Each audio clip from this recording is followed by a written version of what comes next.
சங்கீதம் 34:19. சங்கீதம் 34:19. நீதிமானுக்கு வரும் துன்பங்கள் அநேகமாய் இருக்கும், கர்த்தர் அவைகள் எல்லாவற்றிலும் நின்று அவனை விடுவிப்பார். ஆமென், ஹல்லேலூயா. நீதிமானுக்கு வரும் துன்பங்கள் எவ்வளோ இருக்கும்? கொஞ்சமாக இருக்கும், அநேகமாக இருக்கும். ஆனால் கர்த்தர் அவைகள் எல்லாவற்றிலும் நின்று அவனை விடுவிப்பார். ஆமென், ஹல்லேலூயா, ஹல்லேலூயா. இந்த வசனத்தில் முதல் பகுதியை வாசிக்கும் போது அப்படி திடுக்குன்னு நீதிமானுக்கு வரும் துன்பங்கள் அநேகமாக இருக்குன்னு சொல்லி வாசிக்கும் போதே ஒரே மனசுலலாம் அப்படி திகில் வருதில்ல, கலக்கம் வருதில்ல. ஆனால் அடுத்த வரி என்ன போட்டிருக்குது?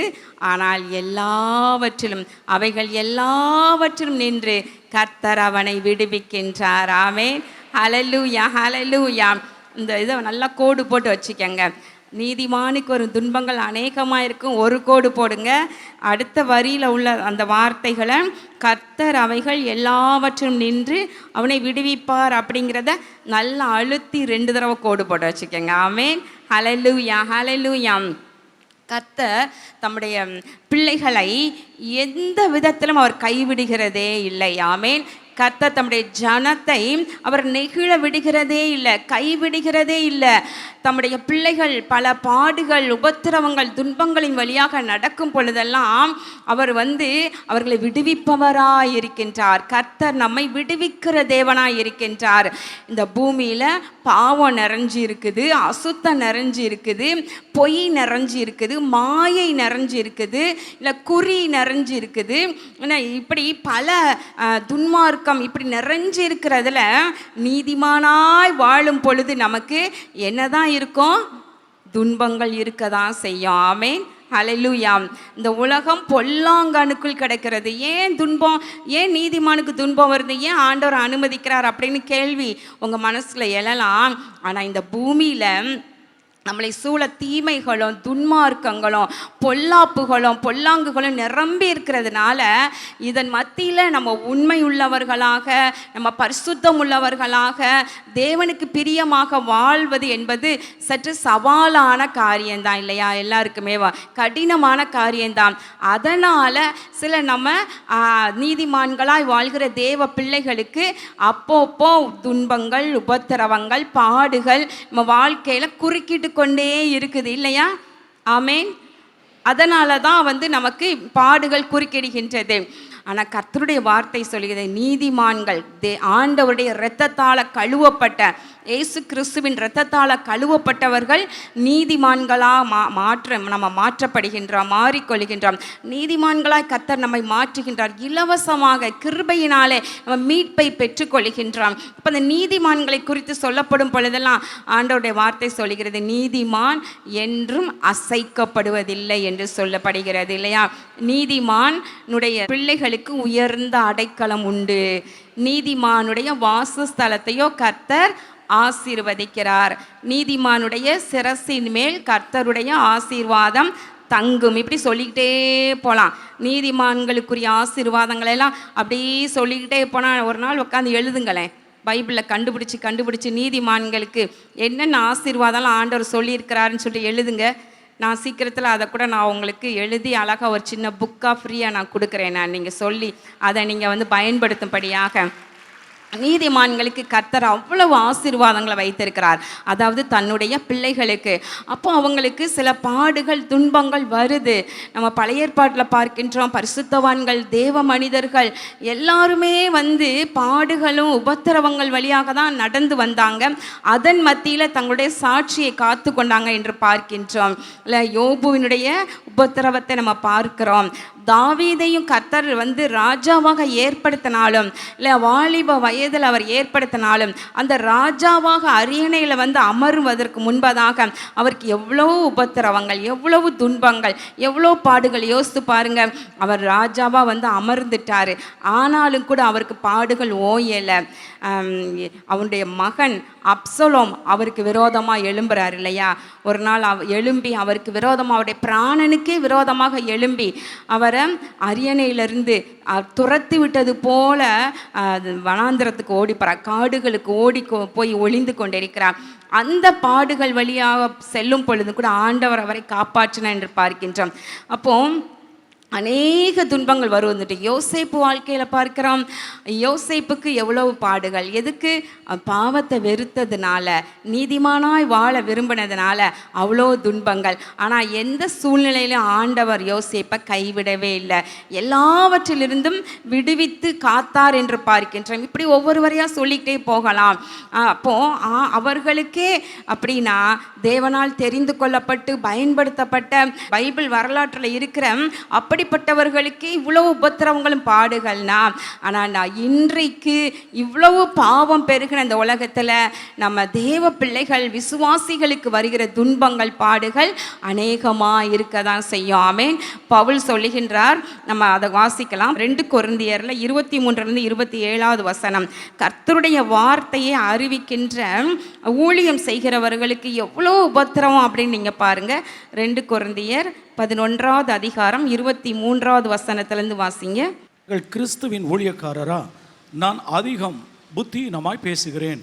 நான் அதிகமாய் பிரயாசப்பட்டவன், அதிகமாய் அடிபட்டவன், அதிகமாய் காவல்களில் வைக்கப்பட்டவன், அநேக தரம் மரண அவதியில் அகப்பட்டவன், யூதர்களால் ஒன்று குறைய 40 அடியாக 5 தரம் அடிபட்டேன், 3 தரம் மிலாறுகளால் அடிபட்டேன், 1 தரம் கல்லெறியுண்டேன், 3 தரம் கப்பற்சேதத்தில் இருந்தேன், கடலிலே ஒரு ராப்பகல் முழுவதும் போக்கினேன், அநேகம் தரம் பிரயாணம் பண்ணினேன், ஆறுகளால் வந்த மோசங்களிலும் கள்ளரால் வந்த மோசங்களினாலும் என் சுய ஜனங்களால் வந்த மோசங்களிலும் அந்நிய ஜனங்களால் வந்த மோசங்களிலும் பட்டணங்களில் உண்டான மோசங்களிலும் வனாந்திரத்தில் உண்டான மோசங்களிலும் சமுத்திரத்தில் உண்டான மோசங்களிலும் கள்ள சகோதரிடத்தில் உண்டான மோசங்களிலும் பிரயாசத்திலும் வருத்தத்திலும் அநேக முறை கண் விழிப்புகளிலும் பசியிலும் தாகத்திலும் அநேக முறை உபவாசங்களிலும்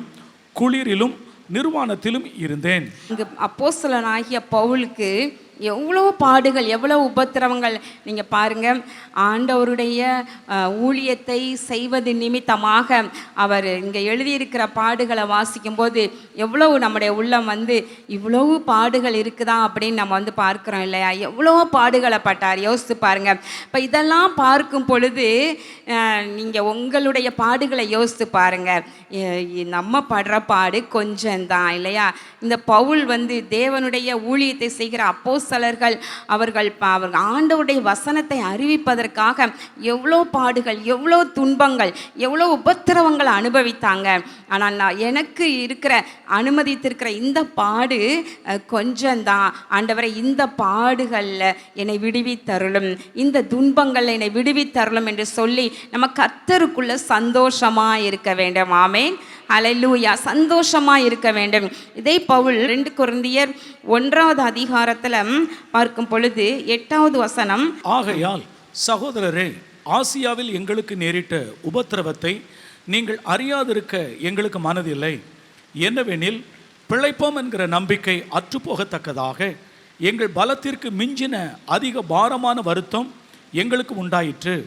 நாங்கள் எங்கள் மேல் நம்பிக்கையாயிராமல் மரித்தோரை எழுப்புகிற தேவன் மேல் நம்பிக்கையாய் இருக்கத்தக்கதாக மரணம் வருமென்று நாங்கள் எங்களுக்குள்ளே நிச்சயித்திருந்தோம். அப்படிப்பட்ட மரணத்தினின்றும் அவர் எங்களை தப்புவித்தார், இப்பொழுதும் தப்புவிக்கிறார், இன்னும் தப்புவிப்பார் என்று அவரை நம்பியிருக்கிறோம். போதும். இங்கே பவுல் என்ன சொல்லார் பாருங்களேன். அவருக்கு ஆசியாவில் இருக்கும் பொழுது ஒரு பயங்கரமான உபத்திரவத்தின் வழியாக நாங்கள் கடந்து சென்றோம். அப்போ எப்படிப்பட்ட உபத்திரவமா? மரணமே வந்துடும் அப்படிங்கிற அளவிற்கு யாருமே அவர்களை காப்பாற்ற முடியாத, தப்புவிக்க முடியாத ஒரு பயங்கரமான உபத்திரவத்தின் நடுவில் போயிருக்கிறாங்க. ஆனால் அந்த நேரத்தில் அவங்க நம்பிக்கை எங்கே வச்சாங்களாம்? மரித்தோரை எழுப்புகிற தேவன் மேல் நம்பிக்கையாக இருக்கத்தக்கதாக மரணம் வருமென்று நாங்கள் எங்களுக்குள்ளே நிச்சயித்திருந்தோம். ஆனால் நாங்கள் எங்கள் மேல் நம்பிக்கை ஆயிராமல் மரணம் வந்துடும், அதனால் மரித்தோரை நம்ம மரித்தாலும் ஆண்டவர் ஒரு நாள் நம்மளை உயிரோடு எழுப்புவார் நம்முடைய தேவன் என்று சொல்லி அந்த தேவன் மேலே நாங்கள் நம்பிக்கையாக இருந்தோம். ஆனால் என்ன நடந்ததுன்னா, அப்படிப்பட்ட மரணத்தினின்றும் அவர் எங்களை என்ன செய்தார்? ஆண்டவர் தப்புவித்தார். ஆமே, நல்லா தப்புவித்தார், கோடு போட்டுக்கங்க. ஆமே, அப்படிப்பட்ட மரணத்தினின்றும் தேவன் எங்களை தப்புவித்தார். அதுக்கப்புறம் என்ன சொல்றார்? இப்பொழுதும் தப்புவிக்கிறார், இன்னும் தப்புவிப்பார் என்று அவரை நம்பி இருக்கின்றோம். ஆமென், ஹல்லேலூயா, ஹல்லேலூயா. அப்போ நீதிமான்களை ஆண்டவர் எல்லா பாடுகள் எல்லா உபத்திரவங்களிலிருந்து ஆண்டவர் தப்புவித்தார், தப்புவிக்கிறார், இன்னும் தப்புவிப்பார். ஆமென், ஹல்லேலூயா, ஹல்லேலூயா. அல்ல அந்த வசனத்தை கோடு போட்டு வச்சுக்கோங்க. பவுலையும் அவரோட சேர்ந்தவர்களையும் ஆண்டவர் என்ன செய்தாராம்? மரணமே வந்துருங்கிற அளவுக்கு ஒரு உபத்திரம் வந்தது, இதை நம்ம தாண்ட முடியாது, அவ்வளவுதான், அந்த உலக வாழ்க்கை முடிஞ்சிருச்சு அப்படின்னு அவங்க என்னும் அளவிற்கு அப்படிப்பட்ட ஒரு உபத்திரவத்தில் இருந்து தேவன் அவர்களை தப்புவித்தார் என்று பார்க்கின்றோம். ஆமென். இன்றைக்கு கூட வந்திருக்கிற நீங்கள் கூட அநேகர் சில இக்கட்டான சூழ்நிலையில் நீங்கள் வந்திருக்கலாம். இந்த சூழ்நிலையில், இந்த பிரச்சனையில், இந்த போராட்டத்தில் அல்லது இந்த வியாதியில் இருந்து நம்மளால் வெளியே வரவே முடியாது, இதில் நம்ம அமிழ்ந்து போயிடுவோம், நம்ம குடும்பம் இதற்கு மேலே எழும்ப முடியாது அப்படின்னு நீங்கள் நிச்சயித்து வந்திருக்கலாம். அவங்க என்ன நிச்சயித்திருந்தாங்களாம்? நம்ம எப்படி மரித்து போவோம், அதனால் மரித்தோரிலிருந்து எழுப்புகின்ற தேவன் பேரில் நம்பிக்கையாக இருப்போம் அப்படின்னு சொல்லி நம்பிக்கையாக இருந்தாங்களாம். அந்த ஒரு நம்பிக்கையில் நீங்கள் வந்திருக்கலாம். ஆனால் ஆண்டவரோ உங்களை விடுவிக்கிற தேவனாக, உங்களை தப்புவிக்கிற தேவனாக இந்த உபவாச கூட்டத்திற்கு கடந்து வந்திருக்கிறார். கரங்களை தட்டி ஆண்டவரை மகிமைப்படுத்துவோமா? ஆமென், ஹல்லேலூயா, ஹல்லேலூயா. நீங்கள் நம்பிக்கையே இல்லாத, நம்பிக்கையை இனிமேல் நமக்கு வெளிச்சமே இல்லை, இனிமேல் நமக்கு விடுதலையே இல்லை, இனி இந்த காரியத்தில் வெளியே வரவே முடியாது, இனி இந்த தொழில் நம்ம ஆசீர்வதிக்கப்படவே முடியாது, இனி நம்ம குடும்பம் இப்படியே மங்கி எரிகிற திரி தான், நம்ம பிழைக்க முடியாது அப்படின்னு நீங்கள் வந்திருக்கலாம். ஆனால் ஆண்டவரோ நீதிமான்களாக இருக்கிற தேவ ஜனத்தை அவர் தப்புவிக்கிறார், அவர் இன்னும் தப்புவிப்பார். ஆமென். இதுவரைக்கும் நம்மை தப்புவித்தார் இல்லையா? இதுவரைக்கும் தப்புவித்து தான் இன்னைக்கு இந்த உபவாச கூட்டத்தில் இந்த விங்ஸ் கன்வென்ஷன் சென்டரில் நம்மளை கொண்டு வந்து உட்கார வச்சிருக்கிறார் இல்லையா? இதுவரைக்கும் தப்புவித்தார். ஆமென். இப்போ இதுவரைக்கும் தப்புவித்த ஆண்டவர் இப்பொழுதும் தப்புவிக்கிறவராய் கூட இருக்கிறார். ஆமென், ஹல்லேலூயா. இனியும் தப்புவிப்பார், எதிர்காலத்திலும் நம்மை தப்புவிப்பார். கலங்கவே தேவையில்லை.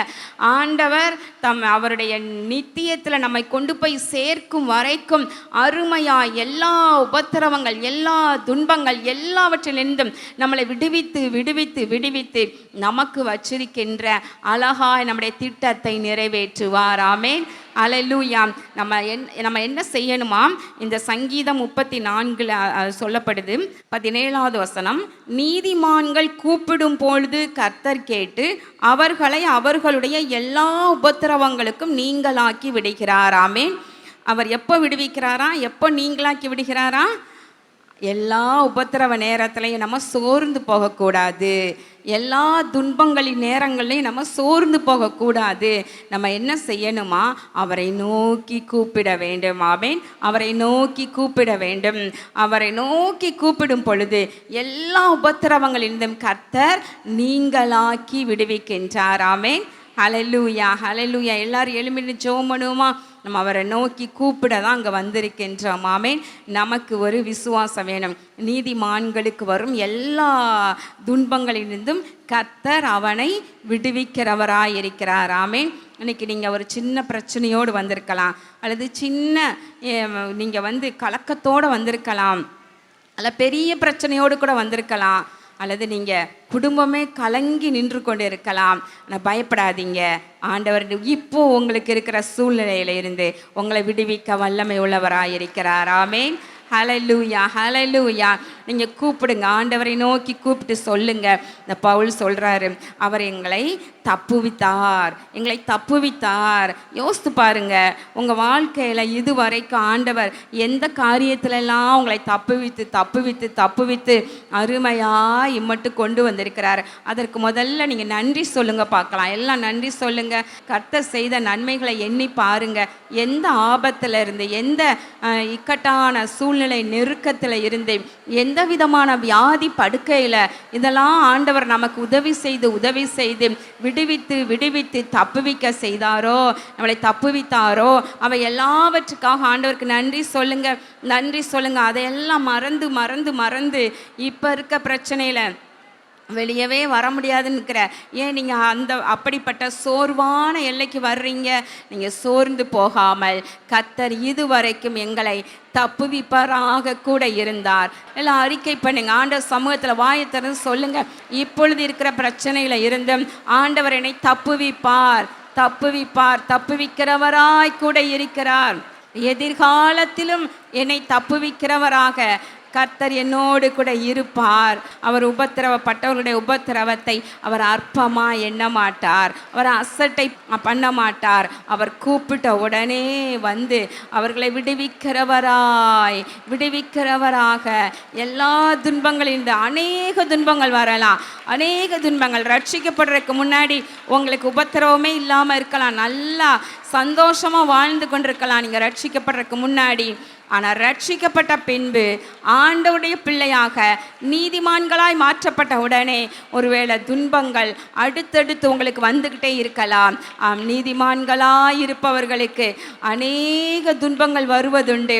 ஆனால் அவை எல்லாவற்றிலும் இந்த ஒன்று கூட குறையாமல் உங்களுக்கு வருகிற எல்லா பாடுகளிலிருந்து, எல்லா உபத்திரவங்களிலிருந்து அவர் நீங்களாக்கி விடுவிக்கிறவராயிருக்கிறார். நமக்கு முன்னாடி உள்ள பரிசுத்தவான்களை, தேவ மனிதர்களை அப்படியே கர்த்தர் விடுவித்தார். அவர்களை அழைத்த நோக்கத்தை நிறைவேற்றினார். உங்களை கர்த்தர் எதற்கு அழைத்திருக்கிறாரோ கர்த்தர் அப்படியே நிறைவேற்றுவார். அதை நிறைவேற்ற முடியாத படிக்கு துன்பங்கள், உபத்திரவங்கள், தடைகள், பாடுகள் வந்தாலும் கூட அதை எல்லாம் நீங்களாக்கி உங்களை அழைத்த தேவன் அதிலே நிலைத்து நிற்க பண்ணுவார். ஆண்டவர் உங்கள் அருகில் இருக்கின்றார். என்னை நிரப்பும் ஆண்டவரே கேளுங்க, என்னை விசுவாசத்தினால நிரப்புங்க. எனக்குள்ள இருக்கிற கலக்கத்தெல்லாம் எடுத்து போடுங்க, எனக்குள்ள இருக்கிற சோர்வுகளெல்லாம் எடுத்து போடுங்க. ஆண்டவரை எனக்குள்ள விசுவாசம் பெருகட்டும், எனக்குள்ள உற்சாகம் பெருகட்டும்.